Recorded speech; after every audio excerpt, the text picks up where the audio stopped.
Hello students, in this video I will show you how to prepare the financial statements of a banking company. The problem is different from my previous videos, and here the adjustments are also different. Let me read first the adjustments for you. The adjustment number 1 is the bill discounted mature at an average date of 12th June 2020 including grace period. All these bills were discounted at 11% annum. The next is investments are to be valued at market value of rupees 1,02,000. Third is printing and stationery includes purchases of a DVD writer of rupees 3,500. A customer who had taken the loan of rupees 25,000 failed to pay his loan back, and the bank has taken the possession of his property of rupees 20,000 in full satisfaction of the loan. Number 5, provide rupees 38,000 for doubtful debts. There is a claim of rupees 12,000 against bank not acknowledged as debt. And the seventh one, depreciate land and building at 5% and furniture and office equipment at 10%. Students आपको पता ही होगा कि banking company का जो financial statement अपन बनाते हैं वो अपन बनाते हैं as per the prescribed form which are mention in the banking regulation act 1949. जो थर्ड शेड्यूल है जो सेक्शन 29 के अंदर हमें मिलेगा. जो जो फॉर्म है उसके हिसाब से हम बैलेंस शीट बनानी है जिसके अंदर 12 शेड्यूल्स है, और जो फॉर्म बी है जिसके अकॉर्डिंगली हमें प्रॉफिट लॉस अकाउंट बनाना है. इसके 4 पार्ट्स है. Part 1 is income, number 2 expenditure, number 3 part होता है प्रॉफिट, और नंबर 4 में सारे के सारे एप्रोप्रिएशंस दिखाए जाते हैं प्रॉफिट्स के. So let's begin. जो पहला particular in the problem is authorized and issued share capital. That there are in total 5,000 equity shares of rupees 100 each, and it is fully fed. So it is our authorized, issued as well as paid up capital, that is rupees 5 lakh. जो भी capital का value है हमें schedule number 1 में दिखाना है, that is capital यहाँ पे दिखाना है. सो शेड्यूल नंबर 1 में आएगा कैपिटल का वैल्यू. उसके बाद नेक्स्ट जो है वो है रिजर्व फंड. इसका भी बैलेंस क्रेडिट है, ये बैंक का लाइबिलिटी है. इसे हमें शेड्यूल नंबर 2 में दिखाना है रिजर्व एंड सरप्लस में. यहाँ पे दिखाना है रिजर्व फंड 19,000. कुछ बच्चे इसे स्टैट्यूटरी रिजर्व करके भी ट्रीट करते हैं, ऐसा किया तो भी नो प्रॉब्लम. लेकिन यहाँ पे नहीं, यहाँ पे रिजर्व खाली रिजर्व फंड ही बोला गया है, तो it is better to show it as a reserve fund. लेकिन इसको स्टैट्यूटरी रिजर्व भी बोला गया है तो भी नो कुछ प्रॉब्लम नहीं है, आपका आंसर गलत नहीं होगा at the end. Okay, next है interest and discount received. The balance is 2,07,000. ये बैंक का इनकम है, और हमें पता ही है कि बैंक को जो इंटरेस्ट से इनकम होता है वो हमें interest schedule number 13 interest earn में दिखाना है, तो वो इनकम यहाँ पे आएगा 2,07,000 रुपीज़. उसके बाद नेक्स्ट है dividend rupees 50,000 1920. Now the interesting is that we are told to prepare balance sheet as on 31st March 2020. It means we are preparing financial statement of the financial year 1920, and of the same accounting year we are told to I mean here dividend is paid of same accounting year 1920 rupees 50,000. इसका मतलब जो भी यहाँ पे appropriation है ना, यहाँ पे हमें 50,000 दिखाना पड़ेगा, 50,000 रुपीज़. ओके, और इसके रिलेटेड कोई एडजस्टमेंट भी नहीं है इस प्रॉब्लम में. तो फिर इसका मतलब ये होता है कि जो डिविडेंड डिक्लेयर किया गया वो 1920 में वो भी 50,000 था, और पेड भी हुआ वो भी 50,000 ही. Okay, next is profit loss account as on 1 April 2019. Opening balance है प्रॉफिट का, जो कि हमें फॉर्म भी मतलब प्रॉफिट लॉस अकाउंट में ही दिखाना है. जो थर्ड पार्ट है ना प्रॉफिट वाला, यहाँ पे दिखाना है प्रॉफिट ब्रॉट फॉरवर्ड, यहाँ पे दिखाना है 1,41,000.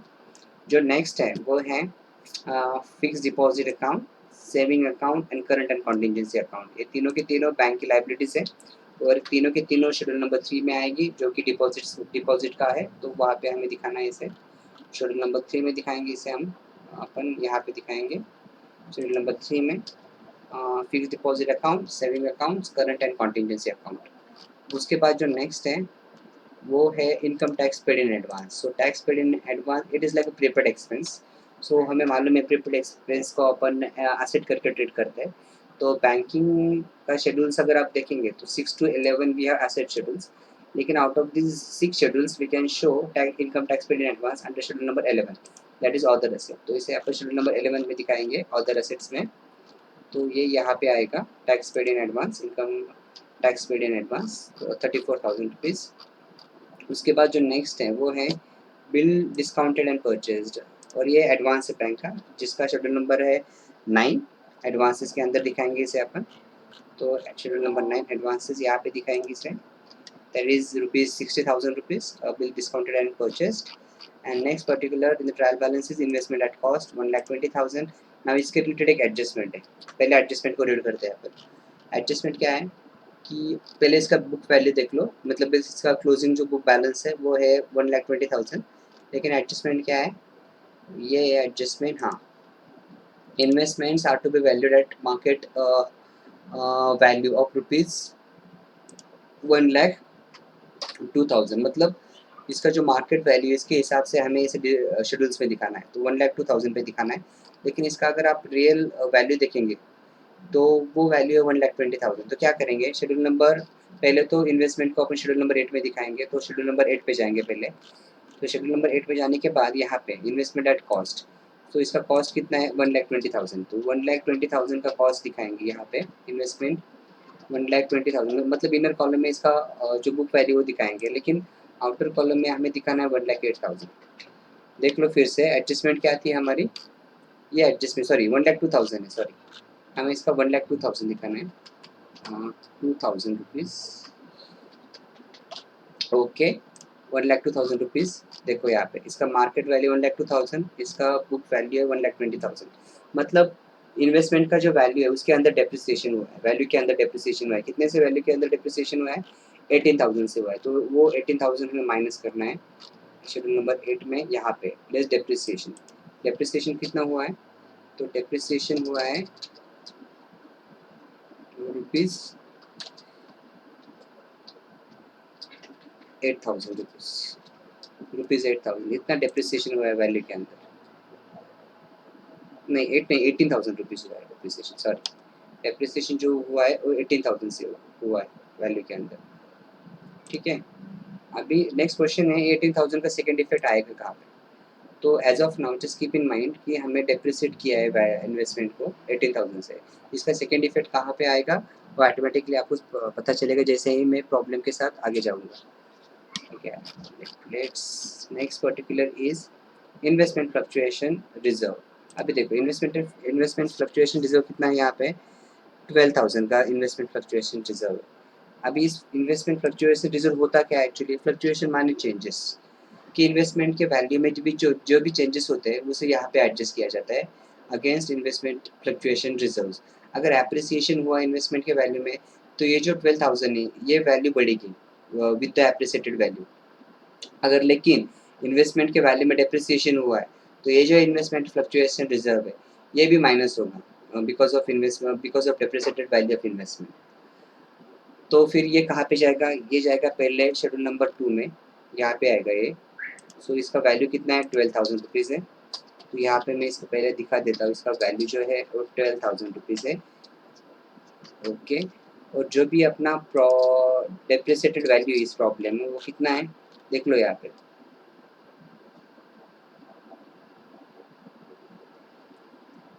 यहाँ पे कितना है 18,000 है। अब क्या करेंगे, अभी यहाँ पे 18,000 आया है लेकिन हमारे पास बैलेंस कितना है खाली, अब हमारे पास जो भी बैलेंस है वो खाली कितना है 12,000 है, 12,000 देख लो यहाँ पे कितना बैलेंस है 12,000 है, तो 18 में से 12,000 तो अपन यहाँ पे एडजस्ट कर लेंगे। मतलब क्या करना है यहाँ पे लेस करना है डिप्रिसिएशन का जो भी वैल्यू है वो कितना है 18,000 है इन टोटल में, लेकिन यहाँ पे अपन कितना कर सकते हैं माइनस खाली 12,000 ही कर सकते हैं। तो यहाँ पे अपन 12,000 लेंगे, 12,000 यहाँ से माइनस करेंगे तो और भी 6,000 बचता है, वो 6,000 का क्या करेंगे, और भी 6,000 बच रहा है, और 6,000 कहाँ पे एडजस्ट करेंगे शेड्यूल नंबर 14 में करेंगे, यहाँ पे करेंगे अदर इनकम में करेंगे, उसको हम बोलेंगे loss on revaluation of investment.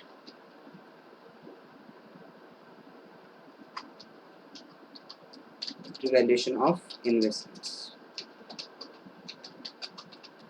यहाँ पे दिखाना है, ब्रैकेट में दिखाऊंगा मैं इसे -6,000। देख लो मैं फिर से आपको एक बार बताता हूँ क्या हुआ इसके अंदर। देख क्या होता, जो भी इन्वेस्टमेंट का वैल्यू है actually the book value of the investment is 1,20,000 and it is decided to show the investments in the schedule at rupees 1,02,000. It means what, the depreciate is depreciated by rupees 18,000.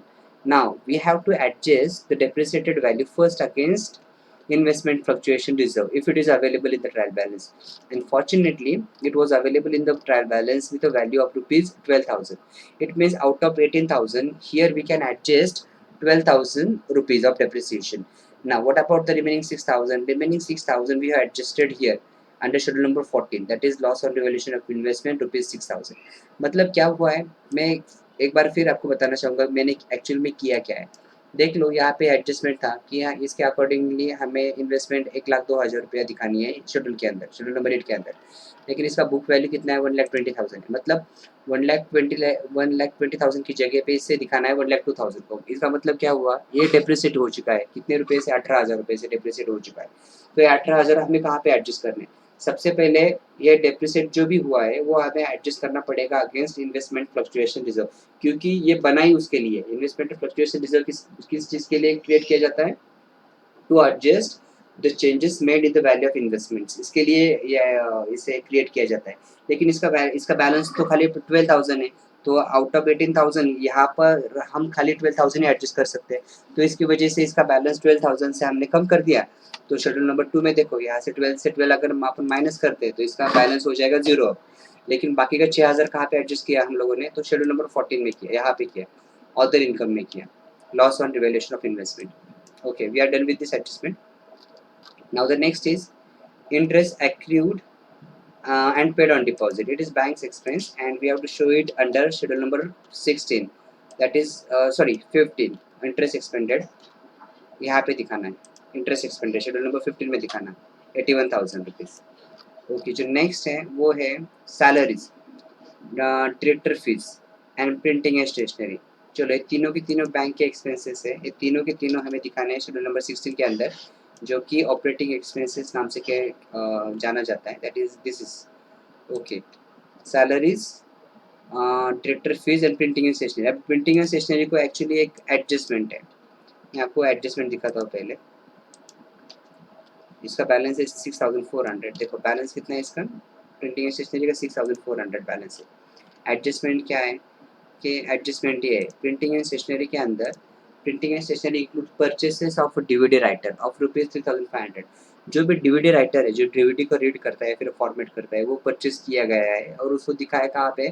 Printing and stationery में। वो printing and stationery है क्या? नहीं है, वो printing and stationery नहीं है, वो ऑफिस इक्विपमेंट है। वो एक्चुअली बैंक का फिक्स असेट है। जो बैंक के फिक्स असेट्स रहते हैं ना, जैसे कि फर्नीचर, प्रीमाइसेस, वैसे एक ऑफिस इक्विपमेंट रहता है, मतलब जो भी कंप्यूटर वगैरह है, जो भी प्रिंटर वगैरह है बैंक के अंदर, वो ऑफिस इक्विपमेंट्स है। ये डीवीडी राइटर भी उसी का ही पार्ट है, ये बैंक का फिक्स असेट है। तो बैंक का फिक्स असेट को अपन प्रिंटिंग एंड स्टेशनरी में तो नहीं दिखा सकते, तो क्या कर रहे हैं, ये 3,500 को अपन यहाँ से माइनस कर देंगे, ऑपरेटिंग एक्सपेंसेस यहाँ से माइनस कर देंगे, रुपीज़ 3,500 को माइनस करना है, 3,500 को माइनस करेंगे यहाँ से। सो 6,400 से अपन जब 3,500 को माइनस करेंगे तो बैलेंस क्या आएगा? 6,400 माइनस 3,500, तो एक्चुअल में बैलेंस आएगा 2,900। जैसे मैंने आपको बोला है डिविडर राइटर क्या है? ऑफिस इक्विपमेंट है। ये 3,500 वाला क्या है? बैंक का फिक्स असेट है, तो हमें इसे फिक्स असेट में दिखाना पड़ेगा शेड्यूल नंबर 10 में, फिक्स असेट। तो यहाँ पे देखो मैंने ऑलरेडी ऐड टाइप राइटर, इसका वैल्यू कितना है? 3,500। इसे ऐड करना है, एक्चुअली हमें ऐड करना है 3,500। ओके, जो नेक्स्ट है पर्टिकुलर प्रॉब्लम में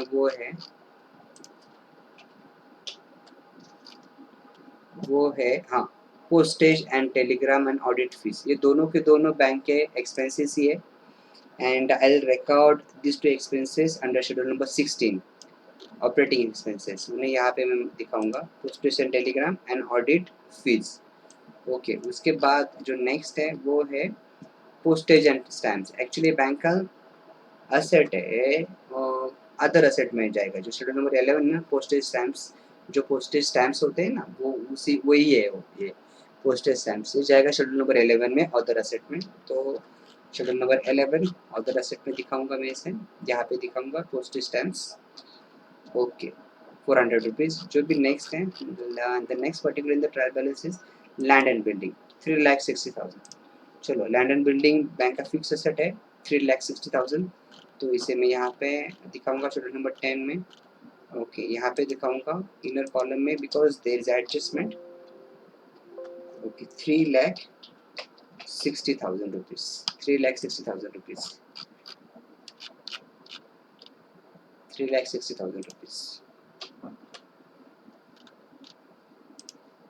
ओके एडजस्टमेंट दिखा, एडजस्टमेंट नंबर, हाँ okay depreciate land and building at the rate of 5%। तो लैंड एंड बिल्डिंग को अपन हमें डेप्रिसिएट करना है एट द रेट ऑफ 5%। चलो तो फिर क्या करेंगे, यहाँ पे जाएंगे और यहाँ से 5% निकालेंगे। देन जो 5% कितना होता है, 5% ऑफ 3,60,000, पहले उससे कैलकुलेट करेंगे। So is equal to 5 divide by 100 into 3,60,000, 3,60,000 वो होता है 18,000 रुपीज़। तो 18,000 रुपीज़ हमें माइनस करने हैं यहाँ से, 3,60,000 से 18,000 रुपीज़ को माइनस करना है।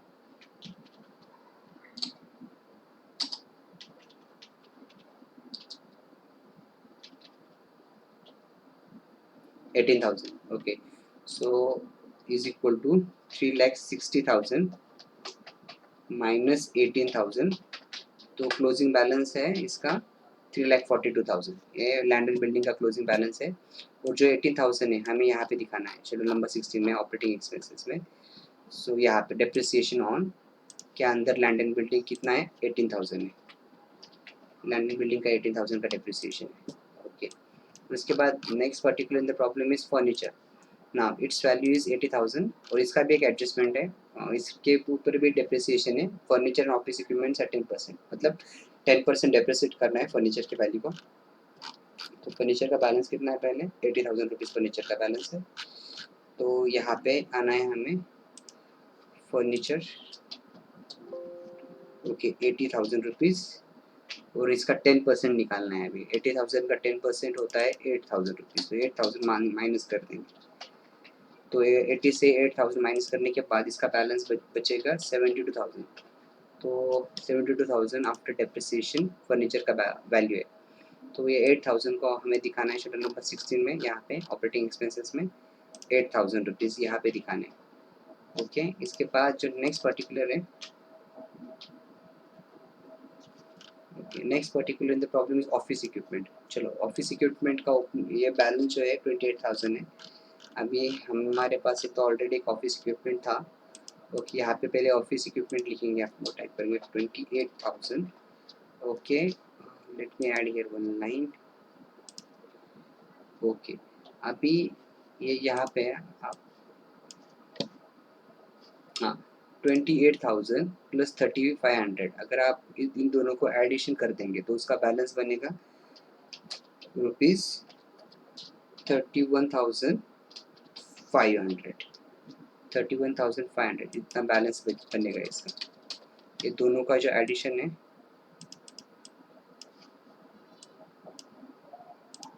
हाँ 28,000 प्लस 3,500 का एडिशन है 31,500।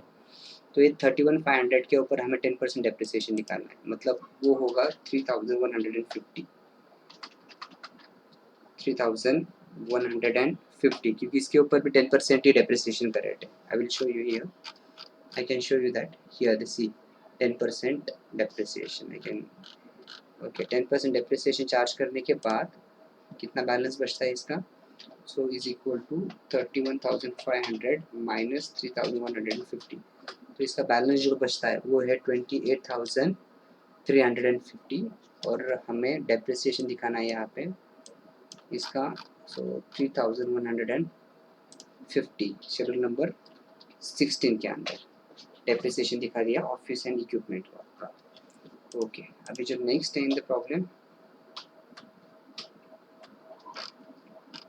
ओके वो है सिल्वर। अभी ये भी बैंक का असेट है लेकिन इसे दिखाते हैं शेड्यूल नंबर 11 में सिल्वर, अदर असेट में दिखाते हैं इसे यहाँ पे। ओके इसके बाद जो नेक्स्ट है वो है borrowings from other bank, it is banks liability और इसे हमें दिखाना है शेड्यूल नंबर 4 में बोरोइंग्स में दिखाना है। ठीक है उसके बाद जो नेक्स्ट है वो है बिल्स पेबल, ये भी लाइबिलिटी है और इसके साथ साथ ये 45,000 जो सिंडिकेटर है ये भी लाइबिलिटी बैंक है। दोनों का दोनों हमें दिखाना है शेड्यूल नंबर 5 में अदर लायबिलिटीज एंड प्रोविजंस में दिखाना है, तो इन दोनों को अपन यहाँ पे दिखा देंगे 42,000 45,000। उसके बाद जो नेक्स्ट है वो है money at call in short notice and ये जो है बैंक का असेट है, इसे हमें दिखाना है शेड्यूल नंबर 7 में, balances with banks and money at call in short notice. तो 7 में दिखाएंगे इसे अपन शेड्यूल नंबर 7 में, तो यहाँ पे दिखाना है। ओके, जो नेक्स्ट है वो है cash in hand and with reserve bank, तो ये भी बैंक का असेट है, इसे भी हमें दिखाना है शेड्यूल नंबर 6 में दिखाएंगे, cash and balances with reserve bank of India. उसके बाद नेक्स्ट जो है वो है रेंट टैक्सेस एंड इंश्योरेंस, ये जो है ये है बैंक का ऑपरेटिंग एक्सपेंस, इसे दिखाएंगे शेड्यूल नंबर 16 में, यहाँ पे दिखाएंगे। So rent taxes and insurance. Okay, उसके बाद जो नेक्स्ट है वो है लोन्स एंड एडवांसेस, सो इसे दिखाएंगे आपको शेड्यूल नंबर 9 के अंदर। सो शेड्यूल नंबर 9 में दिखाएंगे इसे, तो यहाँ पे दिखाएंगे लोन्स एंड एडवांसेस को, शेड्यूल नंबर 9 एडवांसेस में दिखाएंगे। तो उसके बाद जो नेक्स्ट है वो है कमीशन एंड एक्सचेंज, ये बैंक का इनकम है लेकिन अदर देन इंटरेस्ट है, तो इसे अपन शेड्यूल नंबर 14 में दिखाएंगे, कमीशन एंड एक्सचेंज को, schedule number 14 that is other income. उसके बाद है contribution to staff pension fund, ये बैंक का ऑपरेटिंग एक्सपेंस है, इसे अपन शेड्यूल नंबर 16 में दिखाएंगे, तो contribution to staff provident fund. उसके बाद जो नेक्स्ट है वो है acceptances endorsements and other application, actually ये करंट लाइबिलिटी है, ये ट्रायल बैलेंस में दिखाने का कोई मतलब नहीं है, एक्चुअली इसका एक रजिस्टर बनता है बैंक के अंदर, इसका कोई अकाउंट नहीं रहता है, acceptances endorsements and other application. हाँ, इसका अकाउंटिंग एंट्री पास होता है जब जिस किसी का भी गारंटी बैंक ने लिया है for making payment of dues, तो उस टाइम पे इसका एंट्री होता है, लेकिन उसके पहले इसका जो भी रिकॉर्डिंग होता है वो रजिस्टर के अंदर होता है। लेकिन यहाँ पे ट्रायल बैलेंस में इसको खाली दिखाया गया है आपको फूल बनाने के लिए ताकि आप कंफ्यूज हो जाए व्हाइल सॉल्विंग दिस प्रॉब्लम, तो इसका कुछ ज़्यादा टेंशन नहीं लेना है, इसे खाली आपको दिखाना है कहाँ पे, शेड्यूल नंबर 12 में, दैट इज कॉन्टिजेंट लाइबिलिटीज, यहाँ पे दिखाना है। ओके, उसके बाद जो है वो है बिल्स फॉर कलेक्शन, ये भी ऐसे ही लेकिन ये कॉन्टिजेंट लाइबिलिटी नहीं है, एक सर्विस है जो बैंक प्रोवाइड करती है to facilitate purchase and sale transaction between two parties, तो इसे अपन बैलेंस शीट में दिखाते हैं, actually it is shown in form as a foot note of a balance sheet, तो इसे यहाँ पे दिखाएंगे 1,05,000 रुपीज़। चलो पर्टिकुलर्स तो सारे के सारे हो गए, अब अपन डिस्कस करेंगे ऑल द एडजस्टमेंट्स। ओके, पहले मैं डिस्कस करना चाहूँगा आपके साथ एडजस्टमेंट नंबर 5। चलो पहले 5 वाले को सॉर्ट आउट कर लेंगे, तो कितना है, make a provision for bad and doubtful debt, that is rupees 38,000। सो 38,000 का हमें प्रोविजन करना है, तो वो कहाँ से करेंगे, 38,000 का प्रोविजन सबसे पहले हमें ऑपरेटिंग एक्सपेंसेस में दिखाना पड़ेगा, यहाँ पे 38,000 दिखाएंगे अपन पहले, और उसके बाद हमें 38,000 को माइनस भी करना है, कहाँ से करना है, शेड्यूल नंबर 9 से करना है, एडवांसेस, तो यहाँ से करेंगे 38,000 रुपीज़ माइनस करेंगे, यहाँ 38,000 को माइनस करेंगे अपन। चलो उसके बाद ये तो एडजस्टमेंट हो गया, उसके बाद ये एडजस्टमेंट ले, ये भी एडजस्टमेंट मैंने सॉर्ट आउट कर लिया है डेप्रिसिएशन वाला। अभी adjustment, there is a claim of ₹12,000 against bank but not acknowledge as debt, actually ये बैंक का कॉन्टिजेंट लायबिलिटी है, तो इसे हम कॉन्टिजेंट लायबिलिटी में दिखाएंगे 12,000 रुपीज़, यहाँ पे दिखाएंगे 12,000 रुपीज़, एक्चुअली ये इसका है, और ये जो पहले वाला था ना एक्सेप्टेंसेस है, एक्सेप्टेंसेस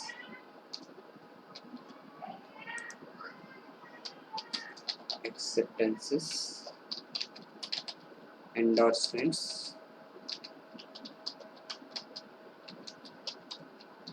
and other obligations, ठीक, चलो अभी I think only two important adjustments are left, adjustment number 1 and adjustment number 4।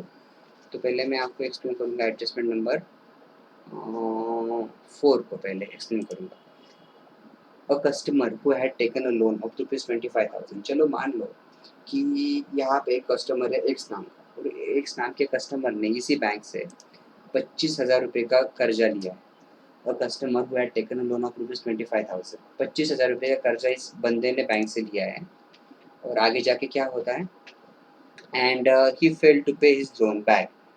मतलब ये 25,000 का जो कर्जा इस एक्स नाम के बंदे ने बैंक से लिया है, ये इसने ये पैसा अलॉन्ग विथ इंटरेस्ट बैंक को रिटर्न नहीं किया। मतलब ही failed to pay his loan back to the he failed to pay the same amount along with the interest to the bank. मतलब ये डिफॉल्ट हो चुका है और इसने पेमेंट नहीं किया।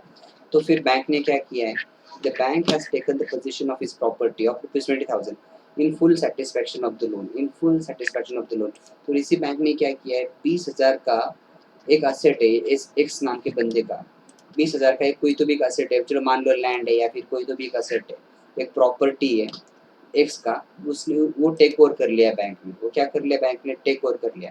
जब बैंक कोई असेट उसके बोरोवर से, मतलब जिस किसी ने भी बैंक से बोरो किया है, अगर वो बंदा आगे जाके बैंक को पेमेंट करने में फेल हो जाता है, मतलब पेमेंट नहीं करता है, तो बैंक जो भी उसने सिक्योरिटी बैंक के पास रखा है तो उसका वो प्रॉपर्टी टेक ओवर कर लेती है, एक्वायर कर लेती है।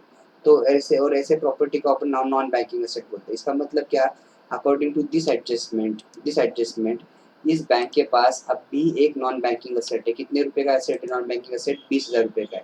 तो सबसे पहले इस नॉन बैंकिंग एसेट जो 20,000 रुपये का है, इसे हम दिखाएंगे शेड्यूल नंबर 11 में, अदर एसेट में दिखाएंगे। सबसे पहले उसे दिखाएंगे यहाँ पे, non banking asset acquired in satisfaction of claim. So 20,000 रुपये का एक प्रॉपर्टी है अभी बैंक के पास, उसे नॉन बैंकिंग एसेट बुलाते हैं अपन। तो यहाँ पे मैंने एक इफेक्ट कर दिया 20,000 का। अभी देखो यहाँ पे एक्स नाम का बंदा था, उसने 25,000 का लोन लिया था, एंड ये 25,000 का लोन जो है उसके अगेंस्ट बैंक ने क्या किया, उसका एक प्रॉपर्टी एक्वायर कर लिया 20,000 का। तो इसका मतलब क्या, and in full satisfaction of loan, in full satisfaction of loan, इसका मतलब क्या है, जो भी बैंक ने अभी तक लोन दिया था, हाँ चलो मान लो कि बैंक ने इन टोटल 1,25,000 का लोन दिया, चलो मान लो, और इस 1,25,000 में 25,000 का लोन इसने एक्स नाम के बंदे को दिया था। अभी एक्स नाम का जो बंदा था, ये 25,000 देने में, मैं वापस करने में बैंक को फेल हो गया, तब बैंक ने क्या किया, उसका 20,000 का प्रॉपर्टी ले लिया। तो इसका मतलब क्या है, ये 25,000 का अकाउंट अब सेटल हो गया है, बैंक का 25,000 का अकाउंट सेटल हो गया है। तो फिर आप बैंक के एडवांसेस कितने बचे, मुझे सो कितने बचे, 1,00,000 के बचे। तो 1,00,000 के कैसे बचे, क्योंकि 25,000 का जो लोन है बैंक का, उसके अगेंस्ट बैंक ने क्या किया है, 20,000 का एक प्रॉपर्टी उस बंदे के पास से ले लिया, उसका प्रॉपर्टी टेक ओवर कर लिया 20,000 का। अभी बैंक के नेट एडवांसेस कितने हुए, इसका मतलब 1,00,000 रुपया। तो इसका मतलब क्या होता है कि हमें यहाँ पे नेट एडवांसेस दिखाने पड़ेंगे, शेड्यूल नंबर 9 में नेट एडवांसेस दिखाने पड़ेंगे। और इसके लिए जो लोन जो राइट ऑफ किया है ना 25,000 का, वो यहाँ से माइनस करना पड़ेगा। सो माइनस कितना करना पड़ेगा, 25,000 यहाँ से करना पड़ेगा, माइनस 25,000 रुपीज। आपको शायद समझ में आया होगा, क्योंकि देखो यहाँ पे कितना लोन है, 6,36,000 का मान लो। अब ये 6,36,000 में 25,000 का लोन तो बैंक ने सेटल कर लिया, तो आप बैंक के नेट एडवांसेस कितने हो गए, तो ये 6,36,100 में से हमें 6,36,100 में से हमें 25,000 माइनस करने पड़ेंगे। अभी ये तो बात हो गई, ये मतलब एक इफेक्ट यहाँ पे दिया हम लोगों ने 20,000 का। सेकेंड इफेक्ट जो माइनस किया 25,000, वो 9 से किया। अभी और एक मजे की बात है, अभी यहाँ पे देख लो, लोन कितने का था, 25,000। हाँ, उसके पास से कितने रुपए का प्रॉपर्टी मिला, 20,000 का। इसका मतलब डाउटफुल, मतलब बैड डेट कितना हुआ अपना, 5,000 का। यानी 5,000 का जो बैड डेट है ना, ये जो 5,000 है, it should be treated like bad debt of a bank. ये तो 5,000 बैड डेट है बैंक का। कैसे बैड डेट है, देखो 25,000 का लोन दिया था एक्स नाम के बंदे को, जिसने लोन वापस नहीं किया, लेकिन उसी टाइम पे बैंक ने उसका 20,000 का प्रॉपर्टी ले लिया। मतलब अभी भी बैंक कितने लॉस में, 5,000 रुपये लॉस में। तो ये लॉस को कैसे ट्रीट करेंगे अपन, एज अ बैड डेट करेंगे ट्रीट। कैसे ट्रीट करेंगे, बैड डेट करेंगे। और बैड डेट को अपन दिखाते कहाँ पे, वेरी गुड, बैड डेट को अपन दिखाते यहाँ पे, कहाँ पे दिखाते हैं, प्रोविजंस एंड कॉन्टिजेंसीज में। तो यहाँ पे पहले तो प्रोविजन कर लिया था 20,000 का। अब ये जो सेकेंड वाला आइटम है वो क्या है, बैड डेट है, बैड डेट है। अभी बैड डेट कैसे निकला है, 5,000 का निकला। कैसे निकला, 25,000 का लोन दिया था, 20,000 का ही प्रॉफिट मिला, तो 5,000 का लॉस हो गया। वो जो लॉस है वो बैड डेट है। चलो, दिस एडजस्टमेंट इज ओवर। हाँ, तो इन शॉर्ट हमने किसके कौन से इफेक्ट दिए, 20,000 का दिखाया non banking asset, other asset में 25,000 माइनस किया एडवांसेस से, क्योंकि वो अभी वो जो लोन था वो सेटल हो चुका है। अगेंस्ट 20,000, और जो डिफरेंस है 5,000 का वो बैंक का लॉस है, वो बैंक का बैड डेट है, इसलिए उसे हमने दिखाया प्रोविजंस एंड कॉन्टीजेंसीज में। अब ये खाली एक ही एडजस्टमेंट बचा है, that is the bill discounted mature at an average date of 12 June 2020 including grace period. All these bills were discounted at 11% per annum. Now it is important. यहाँ पे देख लो, पहले सबसे पहले बिल्स परचेस एंड डिस्काउंटेड का value कितना है problem के अंदर? हाँ, 60,000 का वैल्यू, 60,000 का बिल्स परचेस किया है और उसको डिस्काउंट किया है एट द रेट ऑफ 11%। देखो यहाँ पे 60,000 का वैल्यू है और उसको डिस्काउंट कितने रेट से किया है? 11% से किया है, और उसका मैच्योरिटी डेट क्या है ऑन एन एवरेज? 12 जून 2020। और हमें बैलेंस शीट कब का बनाना है? 31 मार्च 2020 का।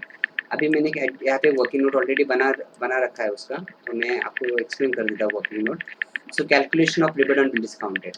देखो सबसे पहले बिल परचेस एंड डिस्काउंटेड का वैल्यू कितना है? 60,000, और रेट ऑफ डिस्काउंट कितना है? 11% फॉर 12 मंथ्स। अगर 12 मंथ्स का लिए 11%, इसका मतलब 365 डेज के लिए क्या रेट ऑफ डिस्काउंट है? 11% रेट ऑफ डिस्काउंट है। अभी यहाँ पे देख लो, हमें बैलेंस शीट बनाना है एज ऑन 31 मार्च 2020, लेकिन इसका मैच्योरिटी डेट कितना है ऑन एन एवरेज? इसका मैच्योरिटी डेट है 12 जून 2020। इसका मतलब क्या है? जो भी पीरियड है that is from 31 March 2020 to 12 June 2020, ये कौन सा पीरियड है? नेक्स्ट अकाउंटिंग ईयर का पीरियड है। कौन से अकाउंटिंग ईयर का पीरियड है? 2021। जो अकाउंटिंग ईयर है 2020-2021, उस अकाउंटिंग पीरियड का ये पीरियड है 73 डेज। अगर आप काउंट करोगे 31 मार्च 2020 से 12 जून 2020 तक, तो 73 डेज बनता है, 73 डेज बनता है। तो हमें यहाँ पे सिंपल इंटरेस्ट का फॉर्मूला जो है अपना PNR डिवाइड बाय 100, उसे यूज़ करना है। तो कैसे निकालेंगे अपन रिबेट ऑन बिल डिस्काउंटेड? चलो मान लो कि 100 रुपया के लिए 365 डेज का जो इंटरेस्ट रेट है, चलो डिस्काउंट रेट है वो 11% है, तो एट द सेम टाइम 60,000 के लिए 73 डेज के लिए डिस्काउंट कितना होगा? तो फिर अगर ऐसे करो या फिर सिंपल इंटरेस्ट जो भी फॉर्मूला है अपना PNR डिवाइड बाय 100, ये मतलब प्रिंसिपल वैल्यू कितना है? 60,000 प्रिंसिपल वैल्यू। उसके बाद एन पीरियड क्या है? 73। जब हम डेज लेते हैं 73, तो यहाँ पे हमें 365 से डिवाइड करना पड़ेगा। अगर ये मंथ्स होता, यहाँ पे 73 है इसलिए यहाँ पे 365 लेना पड़ेगा। अगर ये मंथ्स होता तो नीचे मंथ्स भी आते, अगर ईयर होता तो कुछ नहीं आता नीचे। आपको PNR का फॉर्मूला तो मालूम है, PNR divide by 100, simple interest वाला फॉर्मूला, वही फॉर्मूला यहाँ पे यूज़ करना है। तो 60,000 इंटू 73, क्योंकि यहाँ पे जो पीरियड है वो डेज में, सो 73, और यहाँ पे because of we are considering days here, we have to divide it by 365 and we are going to multiply it by rate of discount, that is 11%। अगर आप इसका कैलकुलेशन करते हैं तो कैसे आएगा? So is equal to 60,000 into 73 into 11 divide by 365 00, I'm to say 36,500 से divide कर लिया अपन, मतलब मैंने सिंप्लीफाई कर लिया ऑलरेडी 100 एंड 365 को, तो उसका आंसर है 1320। सो इसका मतलब क्या है? रिबेट ऑन बिल डिस्काउंटेड कितना है? 1320। मैं फिर एक बार आपको बोलना चाहिए, I will explain to you one more time. मैंने क्या किया यहाँ पे, खाली बिल परचेज एंड डिस्काउंटेड का वैल्यू देखा कितना है? 6000 है। उसके बाद रेट ऑफ डिस्काउंट कितना है? 11% है, वो 12 मंथ्स के लिए, इसका मतलब 365 डेज के लिए भी 11% ही रेट है।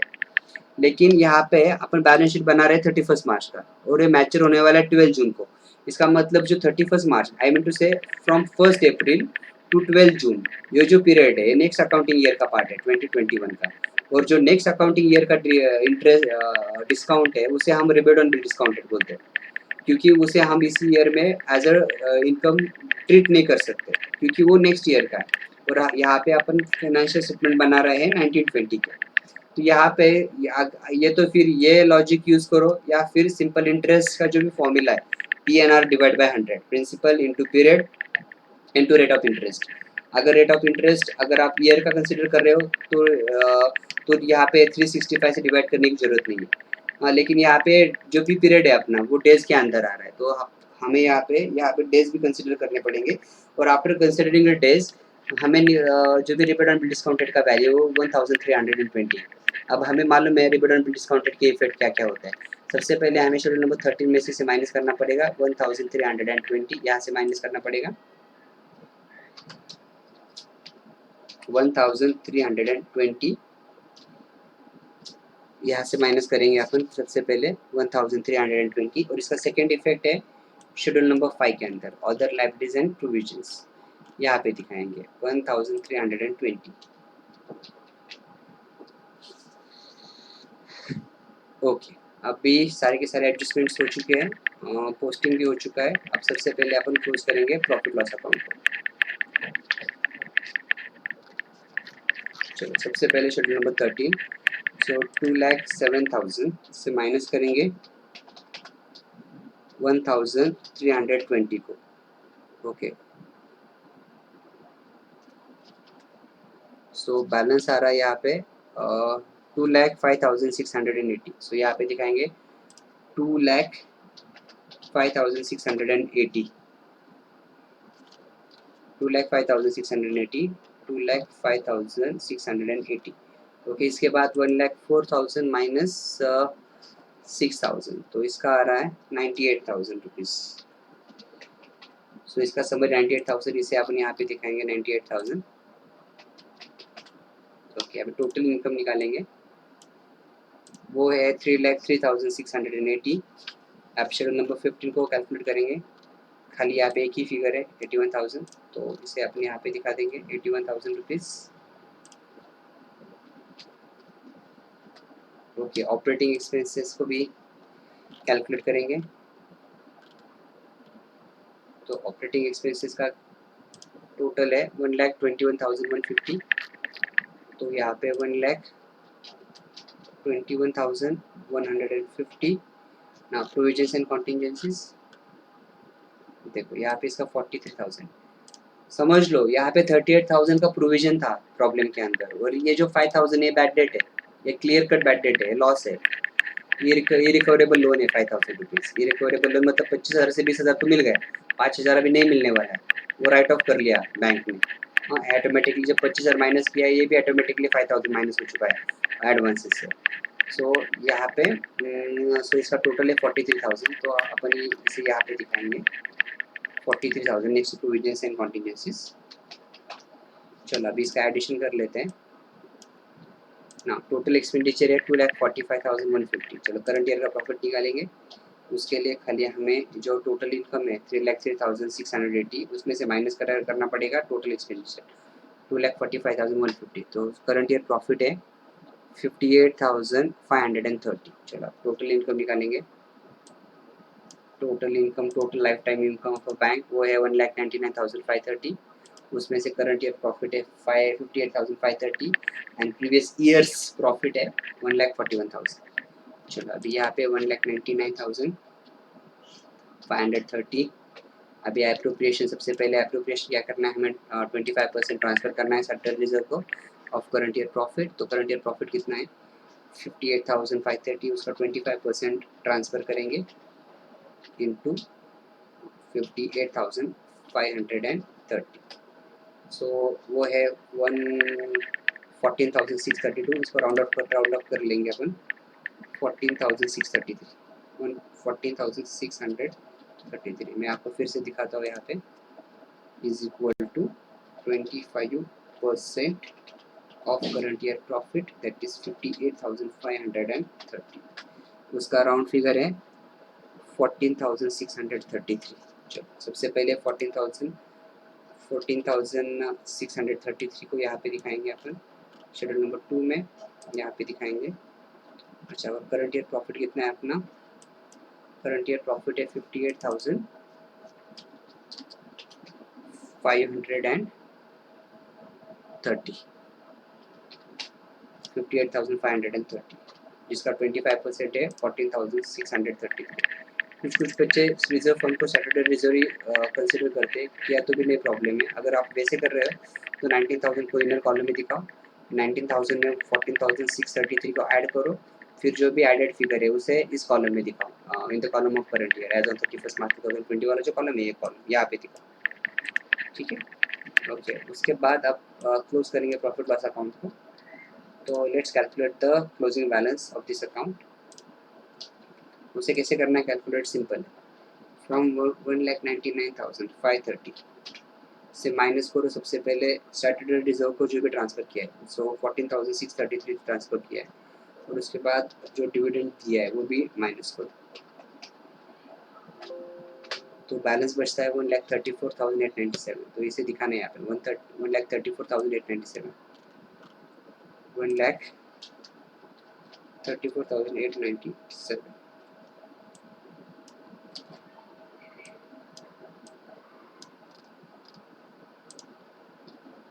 1,34,897। राइट, बराबर। चलो प्रॉफिट लॉस अकाउंट तो क्लोज हो चुका है। अभी अपन बैलेंस शीट के शेड्यूल्स पहले क्लोज करेंगे, उसके बाद क्लोज करेंगे बैलेंस शीट को। 5 लाख रुपीज़ यहाँ पे। उसके बाद नंबर 2 है ये, तीनों का एडिशन आ रहा है 1,68,530, 1,68,530 यहाँ पे दिखाएंगे 1,68,530। ओके, उसके बाद है डिपॉजिट्स वाला शेड्यूल, इसका समरी है 9,92,000, तो 9,92,000 रुपीज़। उसके बाद बोरोविंग्स है 1,28,000, यहाँ पे 1,28,000 रुपीज़। उसके बाद फिफ्थ है नंबर 5 88,320।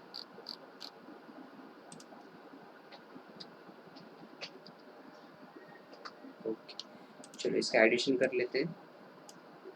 अब value of total liabilities is 18,76,850। चलो असेट्स को क्लोज करेंगे, असेट्स के शेड्यूल्स क्लोज करेंगे।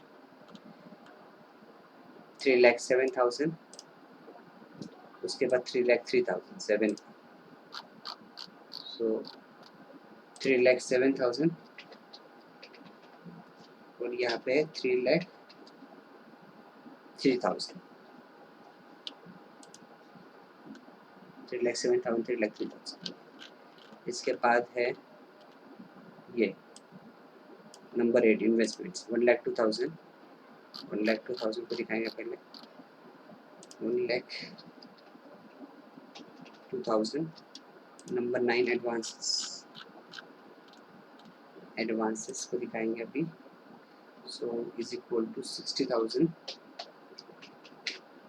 प्लस 6,36,100 माइनस 25,000 और माइनस 38,000। चलो इसका आ रहा है फिगर 6,33,100। तो यहाँ पे पहले मैं इसको ब्रैकेट में माइनस करके दिखा देता हूँ ताकि कंफ्यूजन ना हो। ओके, 6,33,100।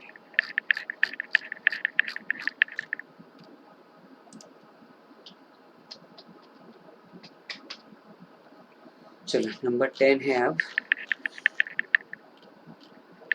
हाँ 342 लैंड का फिगर है, 72 फर्नीचर का है, 28,350 इसका फिगर है, 4,42,350, 4,42,350।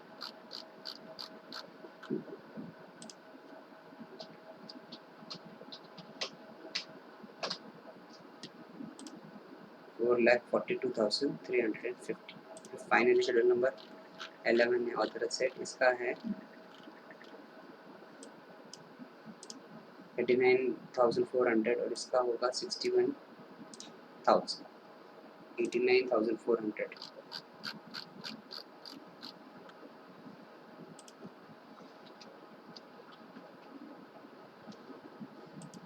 इसका है 61,000, 12 का कॉन्टिजेंट लायबिलिटी। चलो अभी एडिशन करेंगे एसेट्स की। चलो 18,76,850।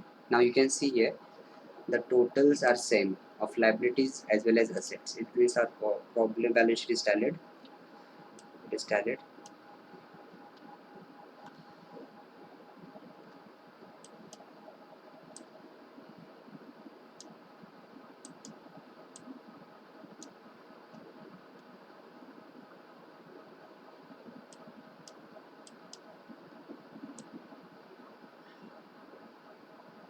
हाँ देख लो यहाँ पे टैलीड बैलेंस शीट है and this is profit loss account. This problem is over. Thank you.